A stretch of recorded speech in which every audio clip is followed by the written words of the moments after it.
నమస్తే అండి. నా పేరు అంబటి శ్రీజ. నేను రాంబాబు గారి మూడో అమ్మాయిని. అమెరికాలో ఉంటాను. అయితే నేను మీ అందరి ముందుకు ఎందుకు వచ్చానో మీకు ఈ పాటికి అర్థమై ఉండాలి.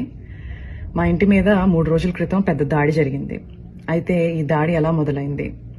రాంబాబు గారు గుడికెళ్ళి తిరిగి ఇంటికి వస్తుంటే కొంతమంది టీడీపీ వాళ్ళు కర్రలు పట్టుకుని రాళ్లు పట్టుకుని ఫిజికల్ అటాక్ కి వస్తూ థ్రెటన్ చేస్తూ ఆయన రెచ్చగొట్టే ప్రయత్నం జరిగింది. కొంత బూతు పదజాలం వాడుతూ ఒక మహిళ. అన్ఫార్చునేట్ గా దురదృష్టవశాత్తు రాంబాబు గారు అదే మాటని తిరిగి అనేశారు. ఆ స్పర్ ఆఫ్ ద మూమెంట్ లో ఇంటికి వచ్చారు, రియలైజ్ అయ్యారు, ప్రెస్ మీట్ పెట్టారు. ఇంత పెద్ద లీడర్ గా ఉండి నా బ్యాలెన్స్ ని నేను కోల్పోయి ఉండకూడదు, నేను ఆ మాట అనుండకూడదు అని ఆయనకున్న పశ్చాత్తాపాన్ని చాలా క్లియర్ గా వ్యక్తం చేశారు. అయినా వాళ్ళు తృప్తి చెందలేరు. లీగల్ కాన్సిక్వెన్సెస్ ఫేస్ చేస్తానని కూడా ఆయన చెప్పడం జరిగింది. కానీ వాళ్ళకి వేరే ఎజెండాస్ ఉన్నాయి.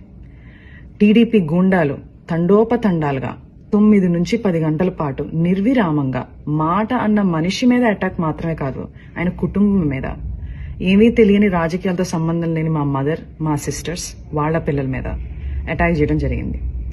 అటాక్ చేస్తూ వాళ్ళు కుల ప్రస్తావన కూడా తీసుకుని వచ్చారు.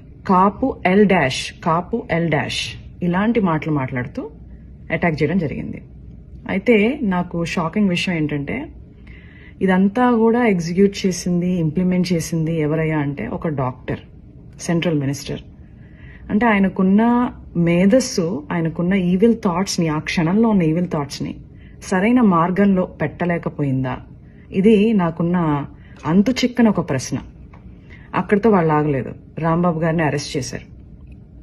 ఏమని చెప్పి అరెస్ట్ చేశారు? మీకు భద్రత లేదు బయట ఉంటే అని చెప్పి అరెస్ట్ చేశారు. అరెస్ట్ చేసి చాలా కన్వీనియంట్ గా 4 గోళ్ల మధ్యలో బంధించి కాళ్ళు చేతులు పట్టుకుని ఫిజికల్ గా హెరాస్ చేయడం జరిగింది. ఆయన ఒక ఎక్స్ మినిస్టర్. సరే, మీకు ఆ గౌరవం ఇవ్వడం ఇష్టం లేదు. ఆయన ఒక సీనియర్ సిటిజన్, 65 నుంచి 70 ఏళ్ల మధ్యలో ఉంటుంది ఆయన వయసు. అయినా కూడా వాళ్ళకి గౌరవం ఇవ్వాలని లేదు.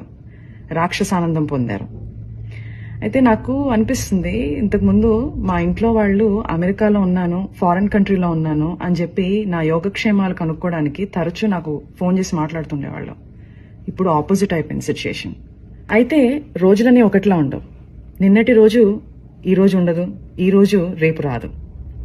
4 రోజుల క్రితం మా ఇంటికి ఎంతమంది అయితే జనాలు వచ్చారో అంతకు 10 మంది ఈరోజు రావడం జరిగింది, ప్రేమాభిమానాలతో. ఆ రోజు మా ఇంట్లో కిటికీలు, అద్దాలు, తలుపులు పగిలిపోయాయి. ఈ రోజు ఏకంగా గోడలే పగిలిపోయినాయి.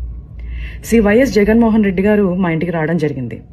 కూర్చుని చాలా వివరంగా మా అమ్మగారితో, మా అక్కలతో జరిగిన సంఘటనల గురించి మాట్లాడటం, మా బాధని షేర్ చేసుకోవడం, మాకు ఒక అండగా నిలబడటం జరిగింది.